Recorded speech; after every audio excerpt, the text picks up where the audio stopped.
welcome back to another edition.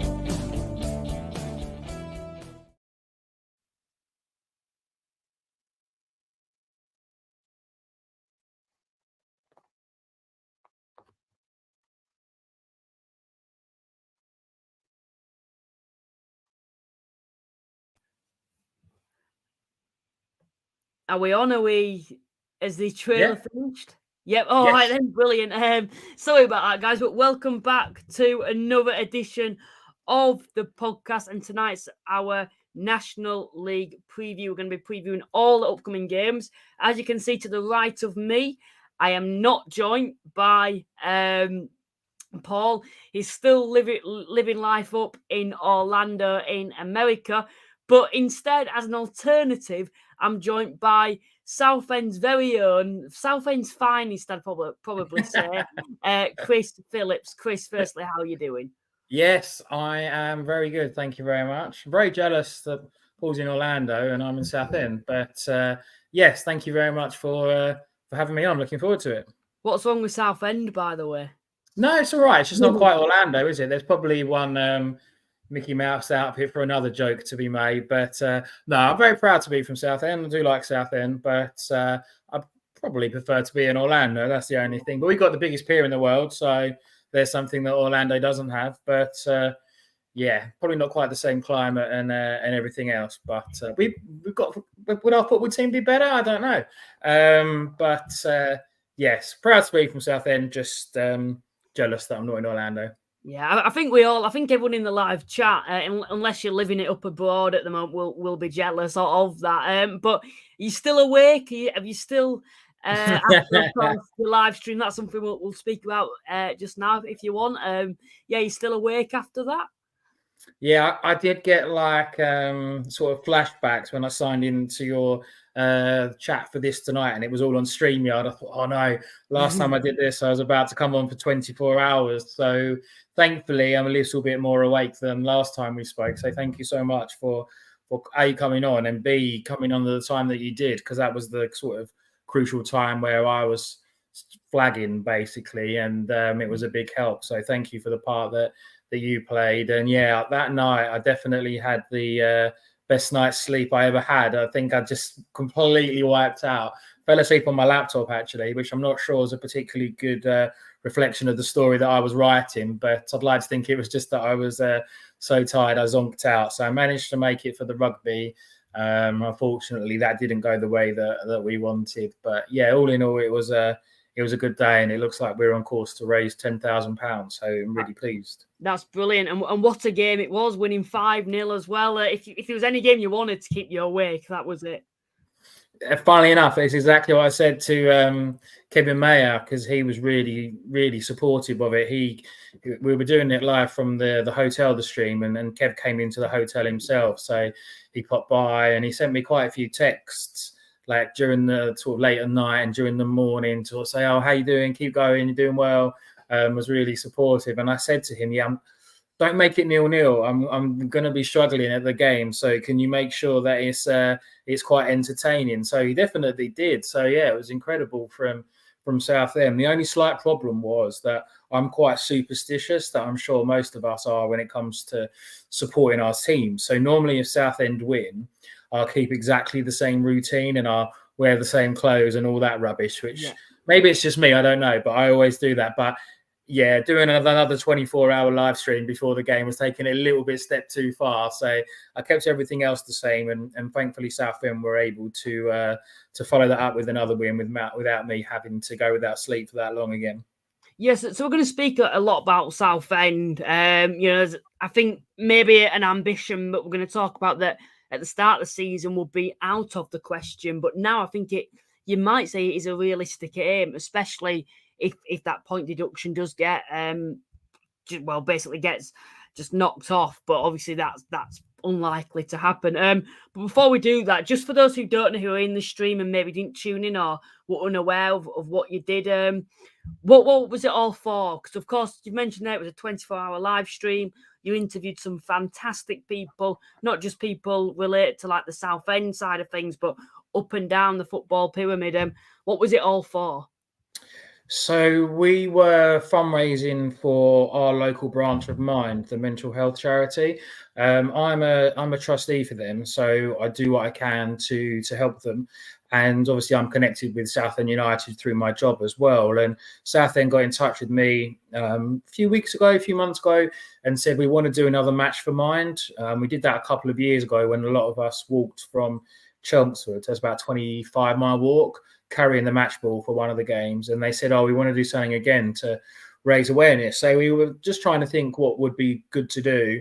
And I came up with the idea of emphasizing the fact that it's good to talk ultimately, that people struggle in silence when it comes to mental health, unfortunately, and there can be a little bit of a stigma attached to it, and that people don't want to talk about it and can suffer in silence. So my reasoning for doing what I did was to emphasize that it was good to talk.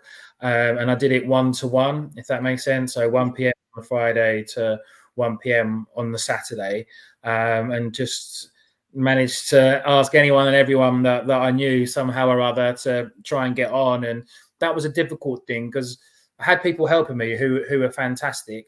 But obviously when it's going through the early hours of the morning and you have like a structure that you're trying to stick to, but different people just get delayed a little bit. It's life, isn't it? So they were a little bit late. So it was really hard to stick to the schedule. But yeah, I enjoyed it. It was tiring, but I did enjoy it. And we had some really good guests on, which made it a lot easier to get through it. So yeah, that was why we went for it. And ultimately it was to raise money for Mind and also to raise awareness for mental health issues, which is still important, and there's still a lot needs to be done, and that nobody should feel ashamed about admitting that they've got issues or problems or anything like that, because pretty much everyone will go through it at some point in their lives. And that's exactly what was said by a lot of people that came onto the stream. They, high profile people spoke about the struggles that they'd faced in their everyday life. And it just shows that it could happen to everyone.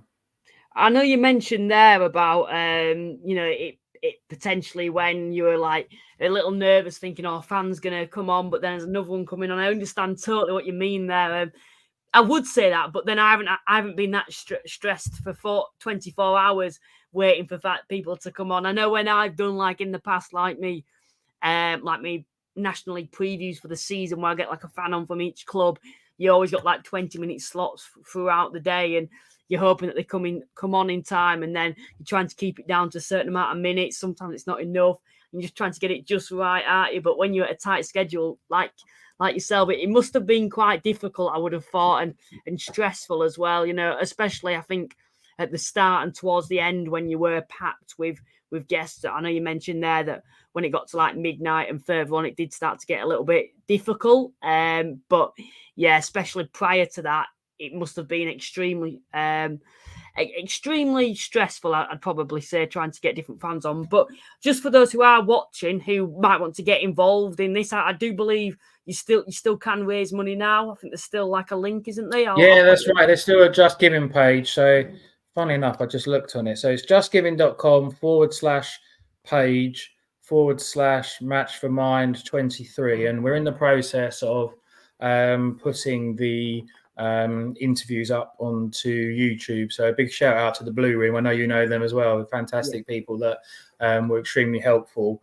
I'm not the best when it comes to technology, so they were extremely helpful for me and everything that they did on that side of things, and just in general to support what we were trying to do, and came in and were really, really good. So yeah, they're also helping me put a lot of the content up online. So we've got a couple up already, which are sort of Southend United related, but we've got some really good other ones. Danny Cowley's on, Adam Virgo, Jeff Brazier. So obviously there's National League mentions on that, and also further afield with all kinds of footballers, Neil Harris, and yeah, quite a few interesting conversations that hopefully people will look back on. But just I worry now because they're going to go up, and I always put on there to say I was awake by like 30 hours by the time I did this interview. So if I ask really stupid questions, please don't slag me off in the comments, because I'm literally just trying to stay awake. So yeah, I was really nervous for it actually. I do get nervous about things, but I was surprised how nervous I was beforehand.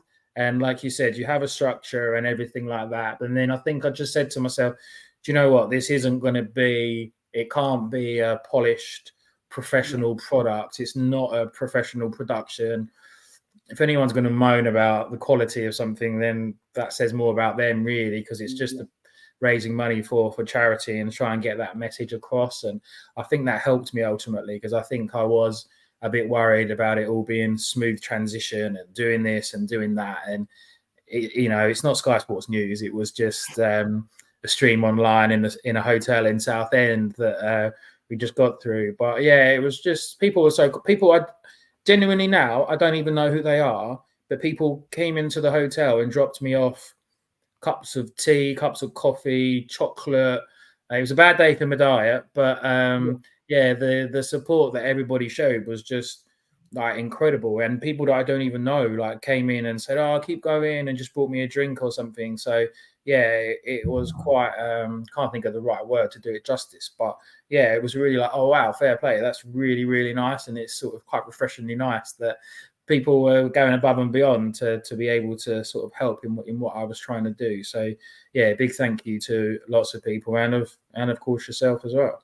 No, thank you very much for having me on. And just for anyone that is watching, I will try put a link in the description afterwards, and I'll maybe put something on my Twitter or something for anyone that may need support or want to donate to a brilliant cause. So well done, Chris, on the live stream, and it was very entertaining. It wasn't. I don't think there was ever a point where I was like, oh, I want to come off this now, to be honest, even in the early hours, but I just needed me sleep by that point. To be honest. I think there were a few points when I wanted to go off it. Yeah, fair enough. But anyway, we'll come to the live chat because I know we're about 12 minutes in now. We haven't looked at the live chat. We're going to have a look at the live chat, answer your questions. So get your questions in about your clubs, different clubs, anything to do with the National League. We're going to answer those. And then after that, we'll get on with the predictions and then we'll probably bring things to a close. So first person in, we've got Evening from Ian. And then Callum's come in. He's saying evening as well. Good evening, everybody. And then Callum's actually come in and my dog's said, going to join in. Yeah. And then we've had, I know you brought the dog, didn't you? To what do you call it? The stream. The dog was on it. Yeah, and she met Justin, the new owner, so she was very excited. Yeah. And then we've had Callum put, we are getting better each and every game. We'll lose games, but I reckon Barnet won't be able to keep up with us for the duration. That is a Chesterfield fan there.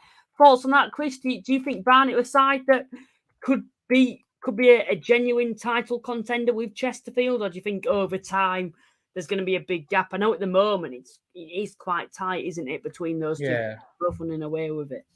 I mean, we haven't played either of those sides yet in terms of Southend, so I haven't seen them sort of firsthand myself. Barnet will be our Christmas fixtures and Chesterfield's actually our next home game.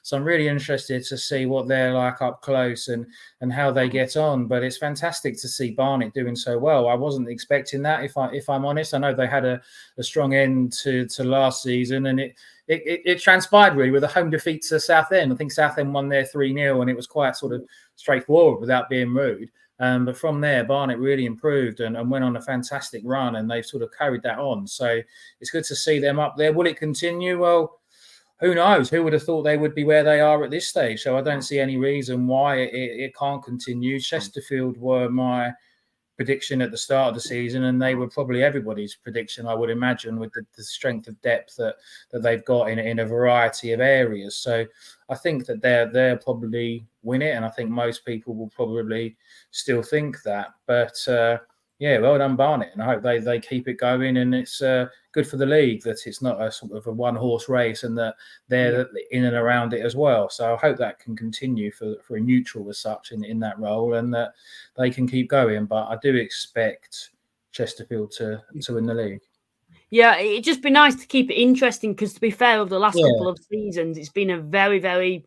There've been some very, very good title races, of course, last season particularly, but prior to that, the last couple of seasons weren't one-horse races. It wasn't just a club that we knew were going to win it by Christmas. Maybe that could be the case still with Chesterfield, and they do seem to me like the out-and-out team to beat.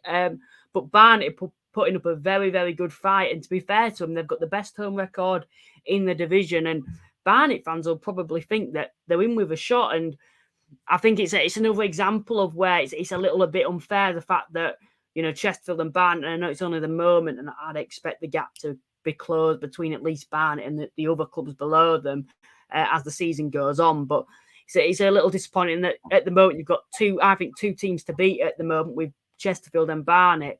End of the season, both sides are projected to get over 100 points. I don't think Barnet will, personally, but both sides are projected to get over 100 points. Imagine if that did happen and then Barnet have to go through the playoffs and end up losing. And that's what I find is totally wrong with just having 2 up and 2 down at the moment. But Ian has come in. He said he can't tune in tonight because it's 7:30, but he'll catch up on it later. No problems at all, Ian. And then Paul, who's a Southend fan, Chris, has come in. Guys, you need to watch out for Southend. Yes, definitely, Paul. They're climbing the table now. May not catch Chesterfield, but could easily cause an upset and win the playoffs. Well, yeah, that would be very nice, wouldn't it, Paul? I think we never know what to expect with Southend. There's always so many if, buts and maybes, and it's absolutely incredible, like what's being achieved by Southend. It's ridiculous, really, when you think we had 3 substitutes the other day. We've not been able to have 5 substitute all season, and they've won 4 on the bounce, and the football's remarkable. But with Southend, you've just got to hope now. We've got this game on Saturday at Boreham Wood, and then got a couple of weeks without a game, and we just need this takeover to get officially sorted. And if that's the case and the embargo gets lifted and these restrictions go, then it's still going to be very difficult. Everyone knows how tough this league is, but Southend will really be able to sort of get that momentum even more behind them and maybe even have 5 subs. I mean, it will almost be unheard of. But if it doesn't and it carries on, there's just so many complications that just keep on springing up, and every injury really, really hurts the team. And then there's only so long. It's not sustainable for that to continue, really. You can't keep on upsetting the odds time and time again. So although there's not a match coming up in the next couple of weeks after Saturday, it's a key point in Southend's season because we need to see progress off the field, and we need this takeover to be completed so that Kevin Mayer can really work his magic rather than just trying to carry on with 2 subs and 3 subs and people playing out of position and not being able to register Nathan Ralph and all this rubbish, which just needs to be sorted out for Southend to really kick on. But on the pitch in recent weeks or all season, really, it's been incredibly positive. I think it takes a certain type of characters to be playing for Southend, because if you look at other clubs, maybe you'll have players that are going through the motions, and you can't afford to do that at Southend at the moment because you're going to be playing, or you're going to be, if you are on the bench, you're going to be coming on at some point and you're going to be needed at some point. So, there's no place for players in the Southend side to be hiding or to not be on form. And that's something that I find quite remarkable, is that they still keep going under the circumstances, which are still there because the takeover hasn't been complete as of yet. I know players are now getting paid and everything, but they're still down to the bare bones. I know Cav Miley, he's out injured now, which is a big loss for Southend, not just because he's one of a fantastic football and probably one of the best midfielders in this division, but also because Southend just need players in the squad, and to lose a midfielder is quite a big loss in my opinion, and something that I'm sure you'd agree with yourself. But I was looking at this and I was working it out, but if it wasn't for Southend's point deduction at the moment, they'd be 3rd in the league on goal difference ahead of Bromley. So that's only Chesterfield and Barnet who are above them at the moment, who they haven't actually played yet, like you've mentioned. But you think about them just being 3rd, and I think just to be 3rd says a lot. I think about the squad, but also to think of the amount of injuries that they've had, how narrow the squad is at the moment.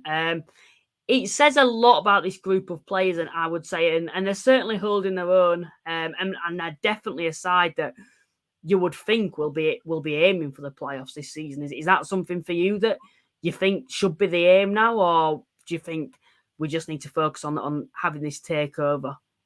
Yeah, I think a bit of both, really. I think it's incredible. I think if you think about a week before the season started, we didn't even know whether Southend would be in the National League. That's how serious it got. We certainly didn't know whether or not the first match of the season was going to be able to be played at Roots Hall. They had 2 pre-season friendlies that were 90 minutes long, and that was it. So they were incredibly unprepared, and everything was just in a state of crisis, really.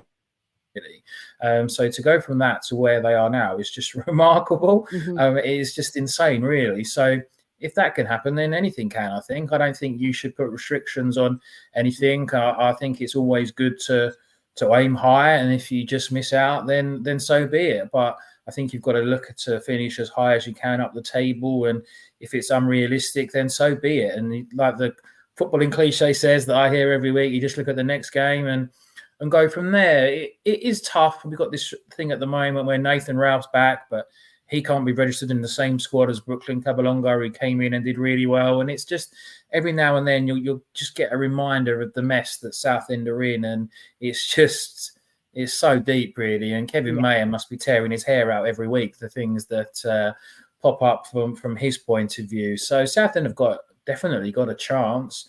But like you touched on there, the takeover is key, because we need to be able to bring players in just to be able to sustain it, really, because it's not sustainable with 2-3 subs and having 14 players. It's just not. As well as Southend have done, there's going to be further injuries, further suspensions. It's inevitable, really.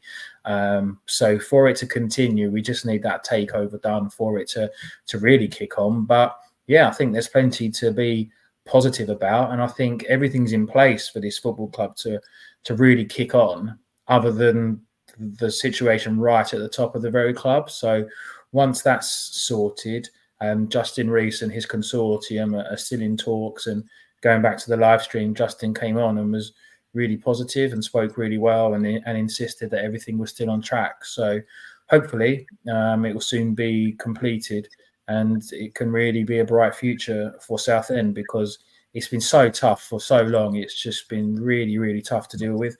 The supporters have really stuck by the club in big numbers, and they deserve to be rewarded for their loyalty. Just one final question then on Southend. If you were to predict a top 7 at the moment, would you put Southend in there? Oh, that's a good question, isn't it? It's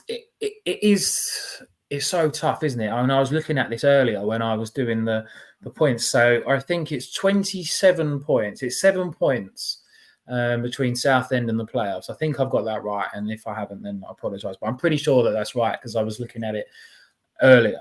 Why not? I mean, Southend, you literally just expect the unexpected, and it just happens all the time. So yes, it's very tough, and you're fighting an uphill battle permanently. But if you can win 4 games in a row with the situation that you've got at the moment, and you can beat Solihull 5-0, who arrived at Roots Hall with the best array record in the division, then anything's possible, really. So yes, it's difficult, and there will be blips, and there'll be a time when a key player might get injured, and then that would really hit the group hard, especially when they can't be replaced. So it's tough going, and you'll need a bit of luck on the injury front. But I certainly don't see why Southend shouldn't be challenging for it with the form that they've shown.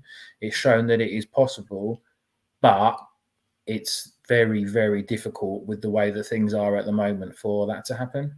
David's going and said, evening all. He is a Maidenhead fan.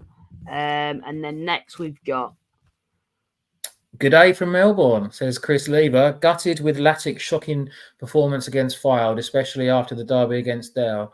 Might be a blessing. Yeah, I really expected Oldham to be right up there this season. I had them to finish second, so it's probably my fault that they're struggling going my predictions. But yeah, I thought after the appointment of the manager and what, there'd be a bit of a bounce and that they'd really kick on. But yeah, that was a bad result, wasn't it? Yeah, it certainly was. But we're going to come on to Oldham when we talk about each team. That's a big question. Ash just come in though, and he said, evening lads, Mickey Mellon out. I hope you're not being serious there and you're being sarcastic, because he's only just been appointed. But yeah, we're going to talk about Oldham shortly. I think Joe's come in. Does it come up? Yeah, Joe Dark. Can Barnett maintain this level of performance for the season? I remember asking the same question about Notts last year.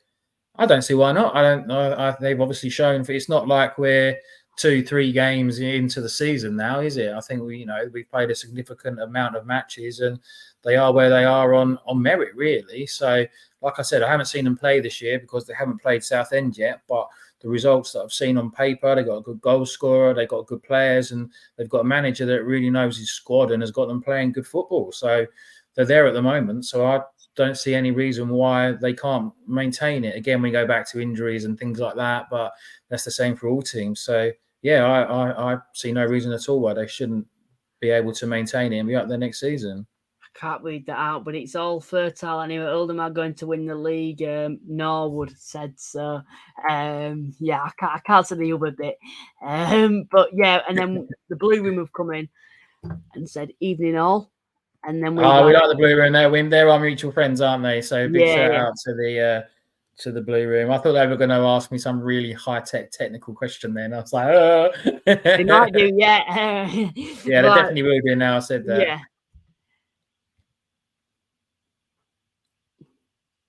Oh, that's another one. I think Ash is coming. Yeah, it says about a rivalry with Chesterfield. So that's an interesting one. Yeah, and then the Blue Room have come back in and they've said, shout out. I'll read that one because you're too modest. So shout out to Luke for all the work he puts in with his channel. It ain't easy. Yeah, definitely. Big shout out to you. So yeah, well done. Good work. David's come in and he said, man, not sure he crams his studies in. Oh, yeah, do you actually do? So you're doing your A-levels now, aren't you? Yeah, I'm doing my A-levels. Do you actually do any work, or do you just do all your YouTube? Do you actually do any of your college work? Yeah, I got sport and media, but it's not fun as it actually sounds. It's totally different. But yeah, I know we've got a thing called enrichment at school, and it's something you have to do extra. And I had like I put work experience down because I thought I'd be able to get away with it with my YouTube. And they've not let me off with it. So I'm a bit stuck at the moment.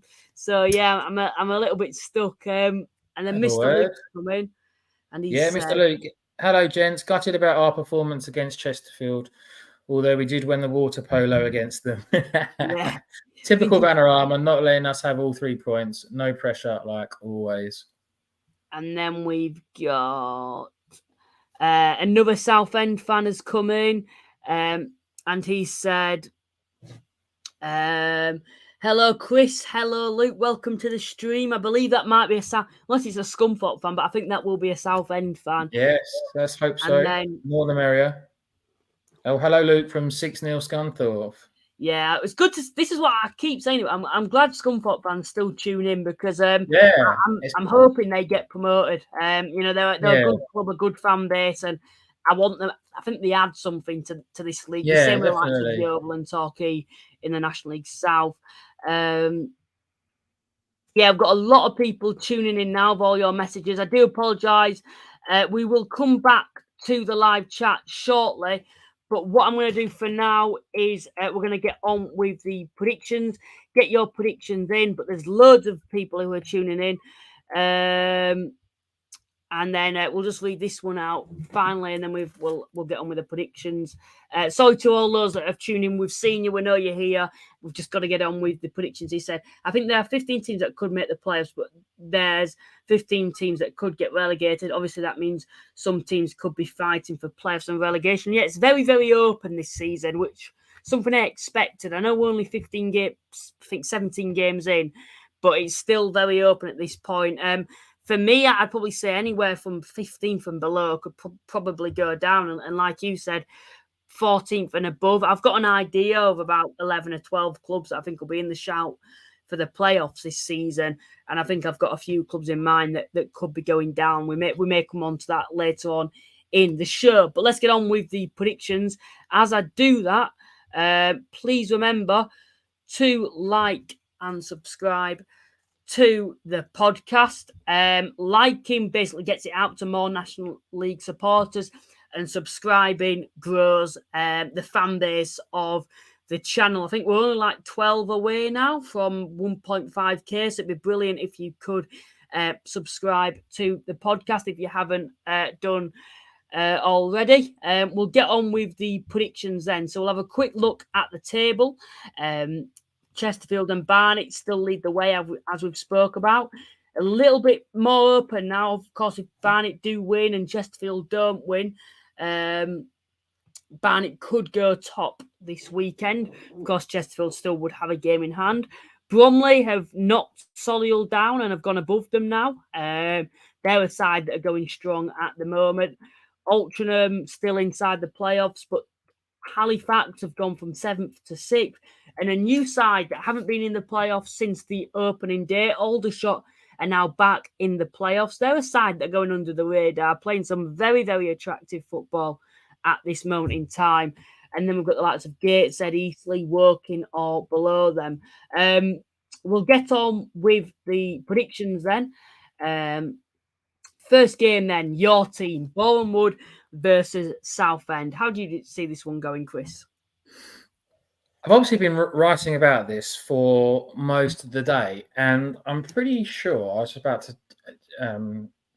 check this. Every game that Southend and Bournemouth have played in the league has been 1-0, either one way or the other.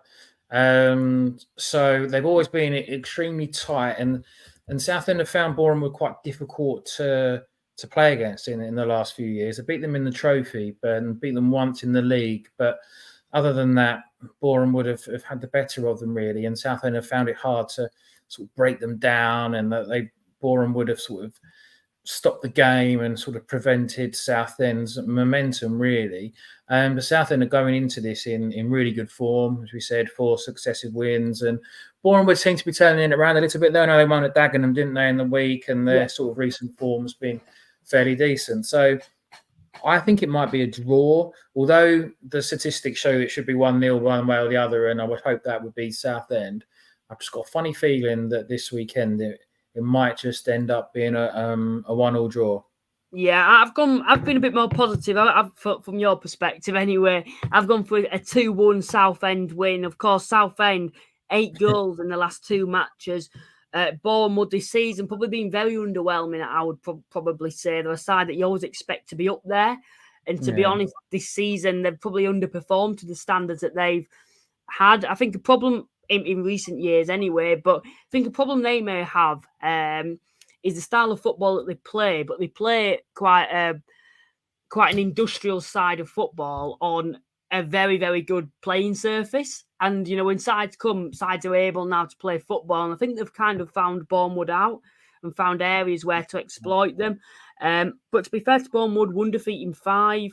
Of course, they beat Dagenham midweek. They drew last weekend too. But only York and Kidderminster still have a worse home record than themselves. And for me, Southend are on such good form at the moment. Yes, they're not going to keep winning, but I would predict them to win this game 2-1. I think it'll be a tight game, but for me, I'm going to back Southend in this one. We'll go to the next game then now. Dorking versus Aldershot, a sold-out away end. I believe Aldershot are taking over 1,000 to Dorking, so very, very good support from themselves. Of course, Aldershot at the moment are in a very healthy position in the league. If we look there, are in 7th place. I think it's been a number of years since they were last in the playoffs, 17 games in. From Dorking's perspective, they've been struggling a little bit. Of course, 4 defeats in a row. But I would say they were very unfortunate against Bromley in midweek. They lost in the last minute, and the ref probably played over time than what he should have done. And also, I think they were fouling in the build-up. But I think to go toe-to-toe with a side like Bromley, who we know are going to be probably in the playoffs come the end of the season, for me, speaks a lot about them. Of course, the form at the moment isn't the best. They've had a massive injury crisis. Mark White said that it's going to be a very, very small squad on Saturday. Of course, McShane, Tom Blair, McManus, Josh Taylor all out injured. But of course, they've got the likes of Jason Pryor coming back to the side. Aldershot, although Dorking have lost 4 defeats in a row, Aldershot have actually won 4 wins on the spin. And of course, are in the playoffs themselves at the moment, playing some of the best football, I think, in this division at this moment in time. I still think going to Dorking's a difficult place. Dorking are dying to pick up some points. I think this will be an entertaining game. Both sides scoring an awful lot of goals, but both do concede a fair few between them and themselves. I think they've both between them probably conceded over 60 goals this season. So for me, I think I'm going to go for a 2-2 draw for this game. How do you see it going, Chris? I've gone 2-1 for Aldershot. They've got that momentum behind them. It's like any game in the National League. You can make arguments, can't you, for it to be any result. And Dorking it's a tough place to go, a tough team. Southend lost there earlier on in the season. So we saw that night they sort of stayed in it during a sort of good spell of pressure Southend had and then turned it around. But I just think the way that it's going and the momentum that Aldershot have got and the strikers that they've got, I think that they'll just edge this one 2-1. Right, we'll move on to the next game then. Ebbsfleet versus Dagenham, two sides that are both struggling. But of course, Polian's back now, fully fitting in the side. And same for Dagenham. Effingham been in the side for a few games and they've both scored. Effingham has scored in his last 2 games. Polian scored the other day as well, I believe, too. Dagenham are not the best away from home. Probably, I think, the second worst in the division. And Ebbsfleet are probably not the best at home either. So it's two sides that are certainly struggling at the moment. I know Ebbsfleet are yet to draw at home this season. And I think this will be the game when they do. I'm going to go for a 1-1 draw between the two sides. I think both sides will just be trying to get away from that relegation zone because at the moment they are both just hovering above it at the moment, and a win could do the world of good for either side, but I don't think either side will be wanting to lose this game. How do you see it going, Chris? I'm going for a 1-1 draw. Yeah, I was going to say a draw, so I'll say 1-0 Ebbsfleet instead, just so we have something a bit different between us rather than going for the same outcome. Yeah. Obviously, I saw them on Tuesday night, and Southend deserved the victory, but there were spells in the game where Ebbsfleet could maybe have made a little bit more of the pressure that they had. They had a good opportunity on the stroke of half time, actually. They had a 3-on-2 attack, and 2 of the attackers just got in each other's way, and that just sort of summed up their night, really. And it was a bit of a tentative shot. And then at 2-0, they had a little spell of pressure as well. But I think with Polian, and I think they were quite good on the break against Southend at points without really threatening too much. So, yeah, go on then. I'll change my initial prediction because it'll be boring if we said the same. So I will go 1-0 Ebbsfleet. Right, we'll move on to the next game. Gateshead versus Fylde. Maybe this time last week you'd say a comfortable win for Gateshead when Williamson was still in charge and Fylde were at the bottom of the division. But since then, Williamson has obviously left the building now. He's gone to MK. And Fylde have actually had a very impressive win. I think that's something we do need to do. We need to give them credit more than, say, the opposition were awful, which the opposition were. But, of course, they defeated Oldham by 3-0. And I don't care what you say about how poor Oldham were. I think you have to give Fylde credit for getting the win in that game because it was a much-needed win for themselves. Saying all that, Gateshead, for me, I don't think have changed that much since Williamson gone. I don't think there's too many fears for me at Gateshead. I don't think there's anything that Gateshead fans should be fearing of at the moment because I looked at that Rochdale side and they played the side that played against Rochdale and how they played in the highlights and statistics. And they basically played the same kind of way that they've done all season. And of course, they managed to pick up a result there. They kept 65% possession. And that's something that, it is in Gateshead's blood to keep the ball, keep more of the ball in the opposition. It's something that they've progressed over the last couple of seasons since Williamson's come in. And I think even though he's left, they've gone to somewhere like Rochdale who like to keep a lot of the ball themselves and dominated the game, which they did, keeping 65% of the ball. And to come from 2-0 down says a lot about the team. So for me, Rob Elliott and that Gateshead side, I don't think have got too much to fear of at the moment. The only thing I will say is if Williamson comes hunting for Gateshead players to bring up to MK. For this game, though, I'm still going to back Gateshead. I think they're still a very good side, like I've mentioned, and probably will have a bit too much for Fylde. So I'm going for a 3-1 Gateshead win. How do you see it going? Yeah, it's weird with Fire because they were brilliant against Southend. They came to Roots Hall and they beat us 2-1 and deserved it. They played really well, played some sort of really good football, and you just sort of thought at that point, oh, they're gonna kick on with this. They're gonna getting used to the new level, and this is gonna kickstart the season. And it just didn't materialise that way, and it was just sort of strange the way that it's happened. But I'm gonna go 2-0 Gateshead. I think they're a little bit too strong still at the moment. Like we touched on, the worry is that they may lose one or two for reasons that you just mentioned. So yes, I do see this one being a home win. I know Mr. Luke's coming and said, well, our record against Fylde is terrible, like with Halifax. No matter where Fylde are in the division, we lose against them. But I will still back the lads for a 2-1 win to us. Loving the positivity there. And we'll move on to the next game then now. Hartlepool versus Rochdale. Hartlepool fans actually come in and said, not sure Hartlepool have enough to avoid relegation. They are dropping like a stone. Hartlepool 0, Rochdale 4. I'm guessing that's a Hartlepool fan, maybe. Of course, Hartlepool, I saw them live midweek against Halifax. And they played quite the way that I thought I predicted them to play. And the problem is when you've got a 6'3" or 4 striker up top, you're going to automatically just hoof it forward to him. And, of course, that's Manny Disariwe's come in. I know Halifax did it last season. And 1 week it'll work a treat. And then other weeks it'll be just such a waste and it'll be very predictable, which I think Hartlepool were. Hartlepool, like I've said, have had a lot of injury problems themselves. Of course, Lacey came off injured as well to add to the long list of injuries there. He's a big loss for them at the weekend defensively. But I did think Hartlepool weren't that bad. They showed spells in the game of being a good side. They were just a little bit one-dimensional. Gray was a player for me I was very impressed with it in that midfield. He just couldn't seem to get on the ball enough. But when he did get on the ball, he was making things happen. And, they look very dangerous from set pieces as well, Hartlepool. Maybe on another day they would have got something out of that game with some of the chances later on that they did have.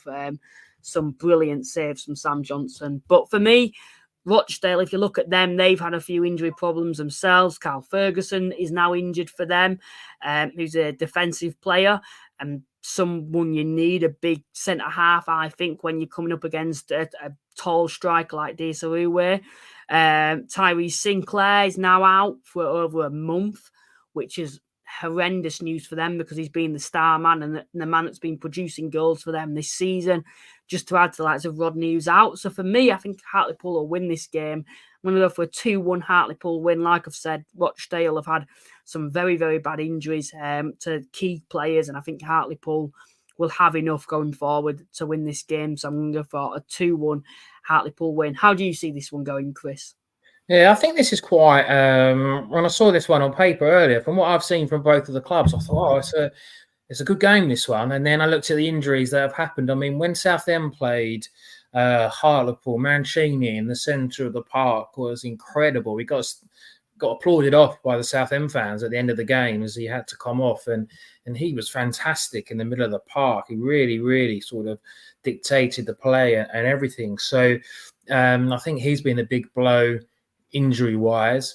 I certainly miss him. Really impressive quite early on in the first half. They went into a 2-0 lead against Southend and played some really good stuff. Southend came back that day to get a share of the spoils, but Rochdale played some really good football and so did Hartlepool. So it's a tough one not knowing who's available and who isn't. And I know they're not going to be as strong as maybe when I've seen them, but I think this has got a score draw. So I'll go 2-2. We'll move on to the next game now, if I can get that up. Where are we at now then? Kidderminster versus Chesterfield. I've gone for a bit of a controversial one now. Kidderminster have had 1 defeat in 5. They've come a long way over the last couple of games, Kidderminster. I say 1 defeat in 5. I say including the cup as well. So I think, they've tightened up, I think, defensively. I think they've always been a fairly decent defensive side, but they're also starting to produce a few goals now. course, one of those names is the man who's come on loan from Chesterfield in Bailey Hobson. The issues is that I don't believe he'll be able to play because, of course, he's on loan. I think he'll be tied from this game because obviously he's on loan from Chesterfield. But I could see it's been a difficult game for Chesterfield. Kidderminster have improved, like I've said, very, very hard to break down, which I saw live when Halifax played them. And, they're a very big, tall side. So for me, it might be a bit controversial here, but I think that's something I'd like to say we have on this channel where we don't always play safe with the predictions. I'm going for a 1-1 draw for this game. Chesterfield, we know maybe not as much this season, but in the past they do struggle when they're playing against the so-called lesser teams who put 11 men behind the ball, which I'd expect Kidderminster to do. No disrespect to them. I know Maidenhead, they struggled when they went there. So for me, I'm going to go for a 1-1 draw for this game. What do you see, Chris? Yeah, there tends to not be too many goals, do there, when Kidderminster played? They were very hard to sort of break down when I saw them earlier on in the season, and they defended ever so well. And like you said, it's been at the other end of the field where they've had their issues as such, if that's the right word. But yeah, they had a good win at Dorking, didn't they? And they followed that up, didn't they, with a home win shortly after. So they seem to have picked up a little bit, but without scoring the goals. So I think, Chesterfield are so strong, aren't they? It's hard not to back them. So I'm going to go 2-0 Chesterfield. Fair enough. I can see why you've backed them to win. Next game then, Maidenhead versus Eastleigh. To the Maidenhead fans and who tune in, I know we've had a few complaints on Facebook, especially who have said that I never predict them to ever get a result. I'm going to predict you to get a draw against Eastleigh. Like I've said, Maidenhead, yes, they're struggling this season. I believe they are bottom of the league at the moment, but I still think there's some good players in that squad. Mikulski, Zimba, I think it is. I know he scored twice again on Tuesday, and looks a big presence up top for them. Someone very tricky going forward. And Eastleigh have just lost to Woking at home, and of course Eastleigh aren't the best away from home this season either themselves. And like Maiden have proven, they do tend to get results off the bigger teams at home this season, and I think this could be a good opportunity. They've only been defeated twice at home all season, so for me, I'm going to go for a 1-1 draw. How do you see it going, Chris? Yeah, okay. Well, the Maidenhead fans, did you say they weren't too happy? So I actually think they might win this. I don't know why, and I apologise in advance because I don't want to put the mockers on them. But yeah, I just got a sneaky feeling that it might be a 1-0 win for Maidenhead in this one. I know Eastleigh lost to Woking, and I don't know. Sometimes you just have a strange feeling about something, and I've got no rhyme or reason for predicting it, but that's just what I think it might be. And that's what I'll go for. Some nice people at Maidenhead, so I'd like to see them do well. We're always well looked after in the press with Grace, and the staff there are really good. So yeah, hopefully they can get out of the situation that they're in at the moment, and they can start to work their way out of trouble a little bit, and hopefully that starts for them this weekend. They won't make it easy, but they'll end up surviving. They always do. Yeah, I think that. I think.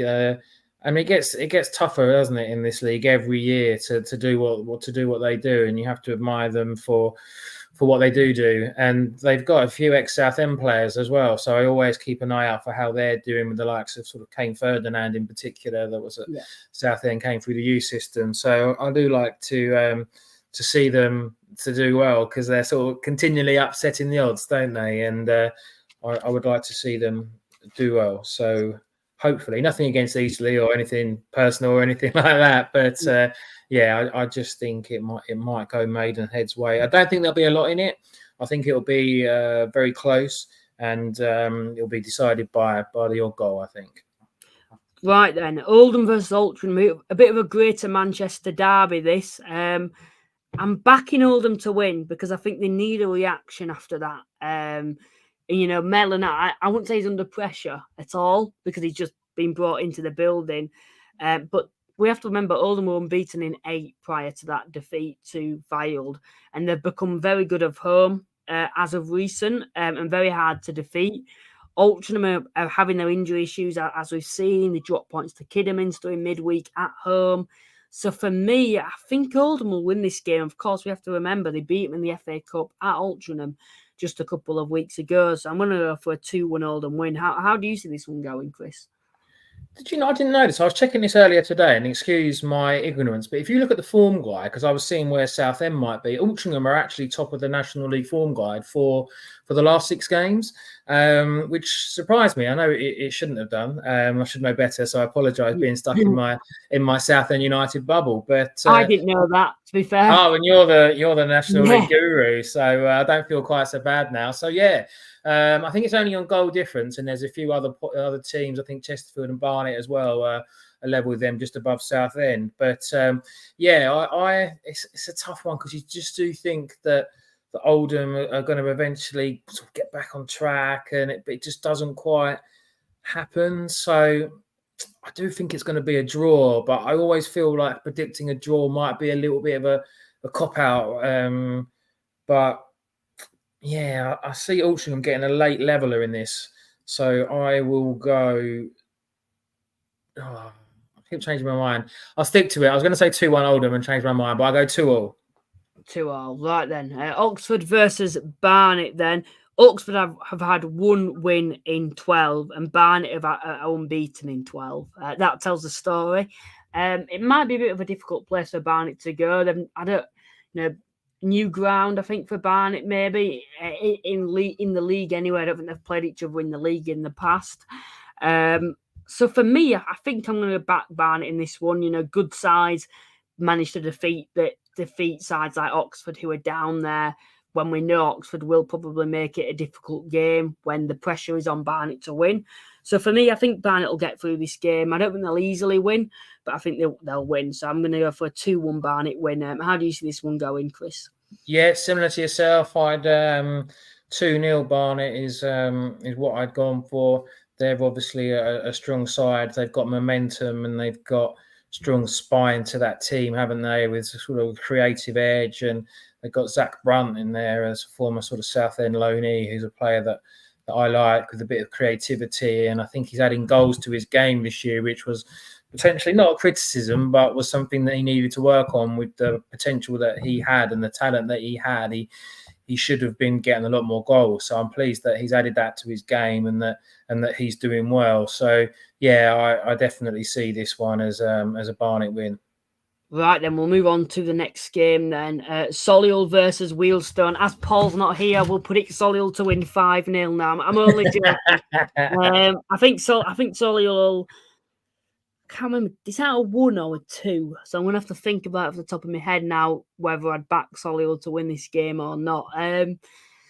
They're not on the best of form, Solihull. Back-to-back defeats after they were unbeaten for the whole season prior to that. And it's obviously going to have an impact on you mentally and the side. Yeah. But they did get a decent result against Barnet in midweek. And, it's not the type, after getting that first defeat against Aldershot, you don't particularly want to be going somewhere like Roots Hall and then playing a side like Barnet. It's a difficult couple of games, especially when you've had that first defeat. For this one, though, I'd be back in Solihull. Wealdstone seems to be struggling at the moment. They're kind of down there, aren't they? I do believe they had a good result in midweek, if I'm remembering correctly. But yeah, I think Solihull will win this game. They need to get a win after not winning in 3 games now. So I'm going to go for a 2-1 Solihull win. How do you see this one going? Yeah, I've gone for a Solihull victory. I know that they had a couple of. I know they got. It's a tough one with the Barnet one in the week, isn't it? Because they had the. It's a good point that you would have accepted before the game, but I think they conceded so late on, didn't they? That it's almost feels like a defeat, which it shouldn't do because it's a good point. But it's a tough one to take when you're so close to getting all 3 points. But it's fuel to the fire, as the cliche says, and I do see them sort of getting back to it. They were very poor against Southend. Southend played well and didn't let them get into the game, really sort of hurried them and didn't really give them any time on the ball. And it was just a bad day. I don't think you can make long-term judgments on them from just seeing them from that point of view. But made an interesting signing in John Benton, who's someone that we know well in this neck of the woods. Southend couldn't keep him because of the embargo issues, and he went to Waverley and did really well with them in National League South. So ironically, he came on against Southend for his Solihull debut. So he'll be determined to show what he can do. And I think back at home, I think it's a big game for them in their season. I think they need to get it back on track, and sort of a blip's probably a little bit too strong, but just a bad couple of results, and they'll be wanting to show that what they're really about. And I thought their manager spoke quite well actually after the game with Southend. I was quite impressed by how he conducted himself. So I think they've got a good manager there. He spoke well and open and honestly, and I think they'll bounce back. So I think they'll win that 3-1. Yeah, I think every side goes through a blip at some point of the season, don't they? I think Barnet will at some point.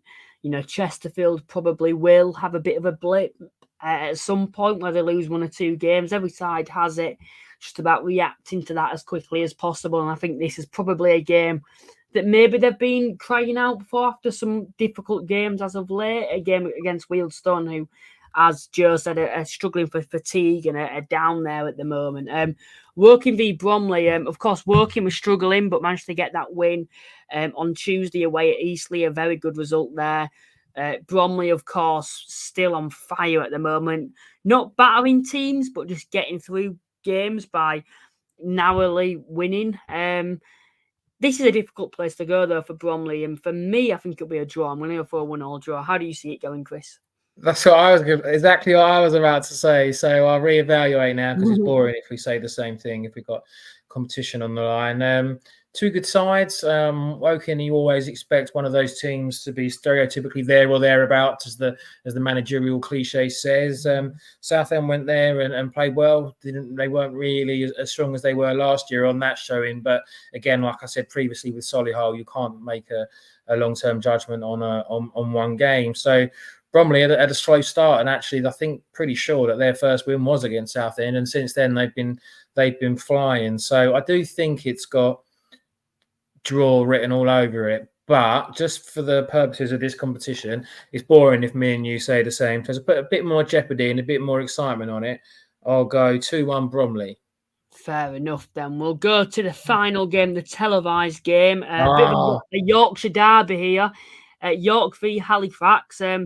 Halifax are probably the favourites. Not something you would have said at the start of the season. If you looked 17 games in, you would have thought York would be flying and Halifax would be struggling. But Halifax 4 wins on the bounce. We've had problems at home, but we've won 2 on the spin now at home and away from home throughout the season. We've been very good and very well organised. You know, York have only had 1 win at home all season. I don't like saying that against my own club because I know it's the kiss of death.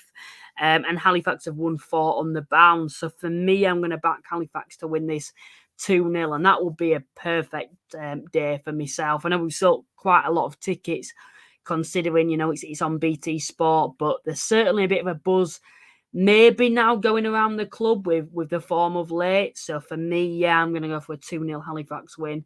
How do you see this one going, Chris?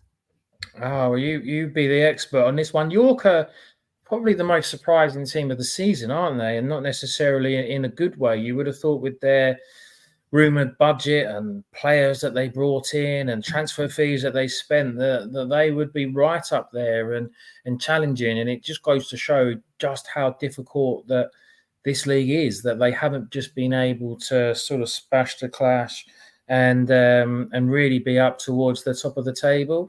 So interesting to see how this one goes to sort of Halifax, but they've got that form behind them. So yeah, I'll go 1-0 Halifax. Yeah, we've had a few final predictions, and there's only one person I think who's predicted York to win there. Chris has come in and he said, you've won 4 in a row. I back your side to win against and make it 5 wins in 5. I'll say 2-0 to the Shaman as a prediction. That most wraps it up then. Thank you to everyone that's tuned in tonight. Of course, it was a bit delayed, so a lot of people probably haven't been able to join us, but thank you to everyone that's tuned in. Of course, people have gone to all the other podcasts that start at 8 o'clock and stuff. But yeah, Chris, thank you very much for joining me tonight. I really do appreciate it. It's short notice as well. But yeah, thanks for coming on, Chris. No, not a problem. It's always a pleasure coming on, and thank you very much. And keep up your good work and keep shining a light on the wonderful, weird world of the National League that we all love. Yeah, cheers, Chris, and thank you to everyone that's tuned in tonight. Please remember to like and subscribe, and to the majority of you that watch this afterwards, please get your comments in below on your predictions, and also remember to like and subscribe as well. And yeah, anyway, we'll see you probably next week. Maybe not next week, it's FA Cup. We'll see you whenever we'll see you. I know Paul's going to be back from next week onwards, so we'll have Paul joining us once again. But yeah, Chris, thank you for stepping in tonight once again, and we will see you next time. Bye for now.